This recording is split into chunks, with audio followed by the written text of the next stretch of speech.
Of course, I like waffles. What are you going to ask me about next? Whether or not I like pancakes? Hey, kids, and welcome back to the channel. I'm Uncle Frank, and that you are having a great day. And in today's video, we got to talk about some of the recent Magic the Gathering news. Specifically, we are going to be talking about Final Fantasy Universes Beyond. That's right, the hype is just around the corner. And I want to talk about a lot of the increased fervor I've been seeing for this set in the last few days, especially after the PAX panel that they held on Saturday? Yeah, like yesterday or a day before when you guys are seeing this. I'm recording this Saturday night, so today is Saturday for me, at the very least. And I've got to say, this is not going to be a breakdown of the panel, all the cards spoiled, and some of the things they talked about. But I am going to say that I do think they did a really good job with the presentation, especially with the audience participation segments that they kept doing. So overall, it was a good panel and a good way to introduce the product to the wider audience. But besides that, I just want to talk for a brief bit. This will hopefully be a shorter video and I don't ramble for too long. I just want to talk about excitement and FOMO.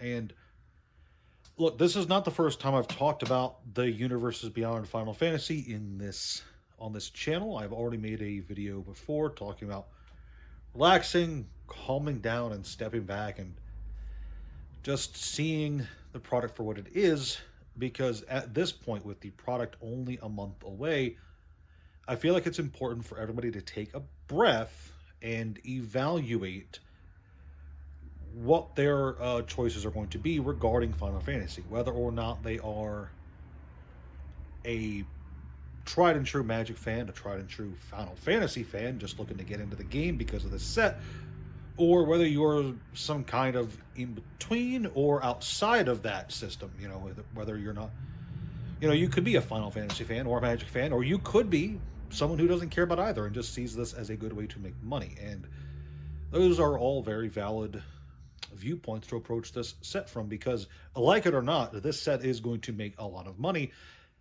In fact, it has already made a lot of money, especially for the stores that were lucky enough to get in a non-zero amount of this product. And trust me, stores are trying to get these collector booster boxes because this is probably the most hype for a sealed Magic box in a very long time.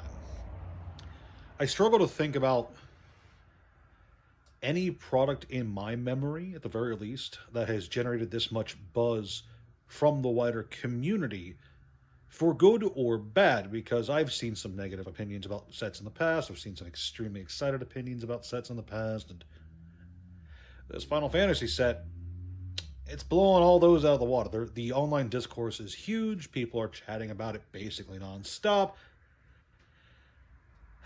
And of course, with excitement and with FOMO comes market swings and moves. And yeah, it's looking like the 600, 700 price tag for Final Fantasy's collector booster boxes. It looks like that's going to be here up until release at the very least. I don't think that the collector boxes are going to become more available than they have been since pre-orders first went live. For the handful of individuals who were able to get a hold of collector boxes on that first day for what they were going for on Amazon, congratulations. As for the rest of you, and the rest of us, I should say, because I sure would like a box. I just don't $700 want a box. As for the rest of you, it's important to remember that if you want this set to collect, as far as I'm aware, the collector booster boxes have nothing exclusive to them, except for the serialized Chocobo, which is so rare, so astronomically rare, that it wouldn't matter if you got a box or 10 boxes or 30 boxes, because the pull rate is going to be so microscopically low. There's only 77 of them, and I don't know what I have no idea how many boxes Wizards is printing for this set. But the larger the print run becomes, the more infinitesimally small your chances of pulling a golden chocobo become, to the point where it's not even a factor to consider insofar as I'm concerned. And I know for some of you that's not going to be the case, but I just want to put it out there that insofar as I'm concerned, golden chocobo might as well not even exist. Okay? So there's that. But for the rest of you, people who are just interested in collecting the set, people who are interested in this because it's a standard legal set and they want to play cards in their favorite game, Magic the Gathering, and for people who want to invest in Universes Beyond Final Fantasy, the set, the product, the game, there are alternatives. Remember that the collector booster boxes are not the only way to get a hold of sealed product for Final Fantasy. There are going to be play boxes that are going to be, I don't want to say readily available, but definitely more available and affordable than the collector booster box counterparts. There's also going to be the regular commander decks, and yes, there are going to be collector versions of the commander decks, which are already seeing exorbitant prices on the secondary market. But the normal collector decks, normal commander decks, my tongue is fighting against me viciously today, it seems. The normal commander decks are going to probably be readily available. I don't want to, like, what's Rudy always say? You don't want to guarantee something? Yeah, I don't want to guarantee anything, but I'm willing to gander. I'm willing to bet. Man, my tongue is really against me tonight. I'm willing to bet that the commander decks, got the word right this time, are going to be readily available because, look, play boxes for a standard set, commander decks for the most hyped product in the lineup. I think there's going to be a lot of those go around, and here's why.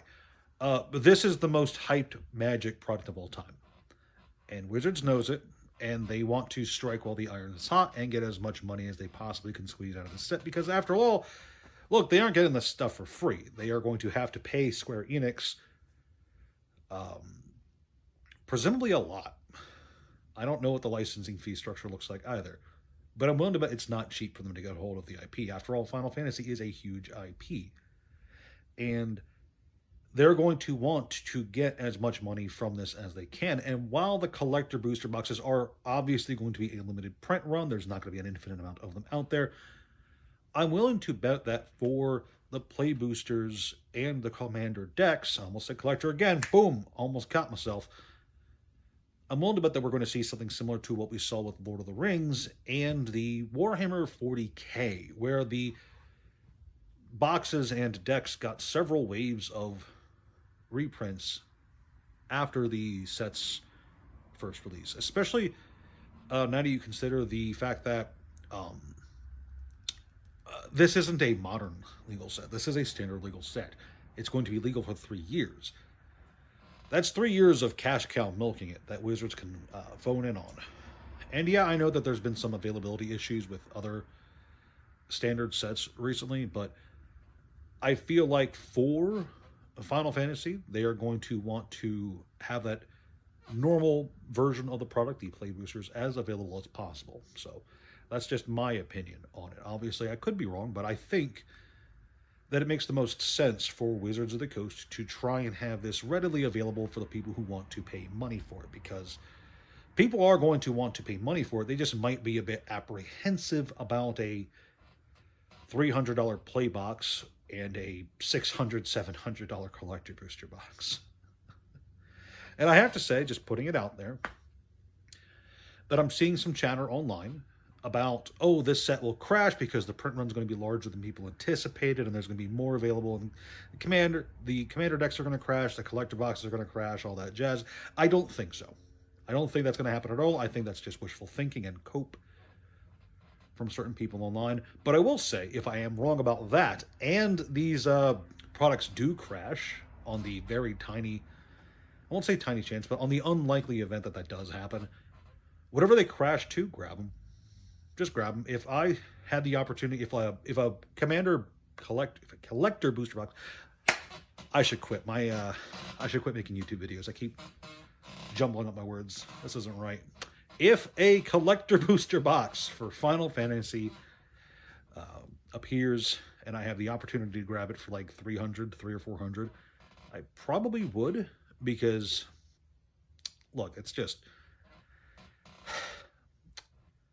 whether it goes up immediately or down the road. I'm looking at like Lord of the Rings, the ever increasing price tag of the Warhammer 40k decks, the absurd price tag associated with the Fallout collector boosters.